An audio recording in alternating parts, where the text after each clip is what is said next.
Hello everyone, welcome to Deepti's biology class. In last session we have completed till accessory duct. Under that we have seen what is rete testis, vas efferentia, epididymis and vas deferens. These all are tubular structures, that's why we call it as duct. Why it is accessory? These are helping in the process of reproduction, but it is not actually producing the sex cell but helps in the transfer of sex cells. So we have seen what all these things, clearly we have seen the definition and all, right? Now there are some ejaculatory duct also. What is ejaculatory duct? These are the duct that store all these duct together, we can call it as ejaculatory duct. Why? Because they store and transport the sperm from the testis to the outside through the urethra. We know where the urethra is there, right? Now urethra is a thin muscular tube. It originates from the urinary bladder. See, if you look at this diagram, this is the urethra. This is the urinary bladder. This is the urinary bladder. From this urinary bladder, this is originating. As we have seen, the sperm is produced here, which is traveled through all these parts like rete testis, vasa efferentia and all, right? Then through the vas deferens, it will come to the urethra. Please don't get confused. So which means there is a common opening in the urethra. That means in this part there is a common opening. So what are the things which are coming? One, the sperm from the testis, and another is the urine from the urinary bladder. Both will pass through the same opening, right? Hope it is clear. So urethra receives both urine as well as the sperm. Urine from urinary bladder, which in turn is coming from the kidney, which are located just above that, right? From here this ureter is like this, right? This ureter is coming from the kidney, and the sperm which is coming from the testis, both will pass through the urethra at this point, right? Now third thing, so we have completed the structure of testis. Then we have seen the second part, that is accessory ducts. Now third thing we are going to study is accessory glands. There are three glands. So it's very important to know the location of the gland and what it produces. In word by word we will study. Before that, let's see what are those glands. These glands include seminal vesicles, prostrate gland and bulbourethral gland. All these glands are in pairs. So which you must know where it is located. So which are the glands? Seminal vesicle, prostrate gland and bulbourethral gland.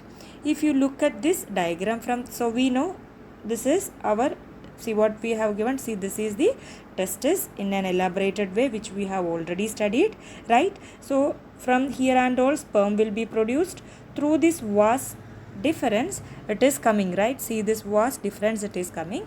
Now this sperm is not completely developed. It needs nourishment and everything. So the first gland it reaches here is actually the seminal vesicle. Now if you look here, these pear shaped gland is the seminal vesicle. These are a pair, right? Just after the seminal, so you can understand the location. These are the seminal vesicle.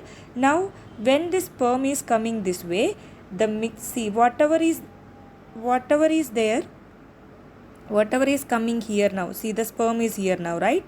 To the sperm, now what happens? Seminal vesicle is pouring its secretion into this one. Now so what it mixes with? The sperm which is produced is going to be mixed with the secretion of the seminal vesicle first. Then there is prostrate gland. After that there is small these gland, right? See, this is the prostrate gland and there will be the small bulb like gland, right? Very small gland. We call it as bulbourethral gland. So you know this location right now, right? So the sperm which comes from the testis through the vasa deferentia is coming to the common area. So it reaches here, right? In this area it will reach, the sperm will reach there. When it reaches the sperm, when the sperm reaches into this urethra, just before that it mixes with the secretion of seminal vesicle, prostrate gland as well as the bulbourethral gland.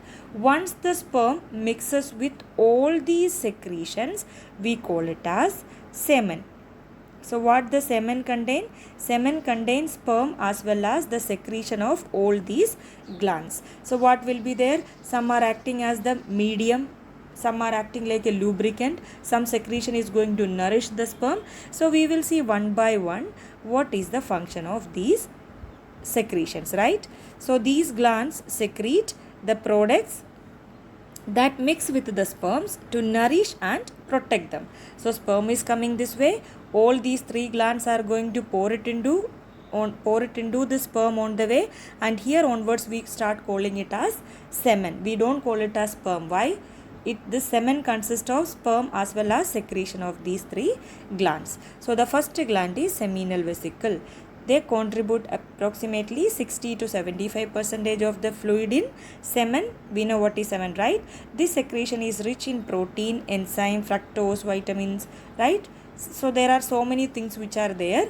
Now what is the function? These things are going to give nutrients or energy to the spermatozoa. So each sperm cell or each spermatozoa getting nourished, right?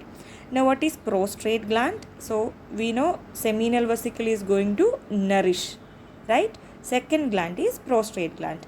It secretes slightly alkaline milky fluid. This helps in the survival of the sperm in an acidic vaginal environment, right? Since see the urethra, through the urethra what happens? There will be, see, urethra is located in a long structure, we call it as penis. So this much is actually the penis. The urethra passes through the penis, right? In urethra what happens? Even urine is also coming. Urine, whenever, see, urine is already passed. Now if the sperm is coming, what happens? There is a chance that this urethra is acidic now. If it is acidic, what happens? This may damage the sperm, right? So what will be there? Prostrate gland, whatever is producing, it is alkaline in nature, so that it will neutralize the acidity in the urethra.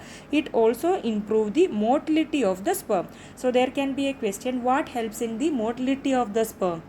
The secretion of the prostrate gland. Already there is tail, right? Sperm has a tail.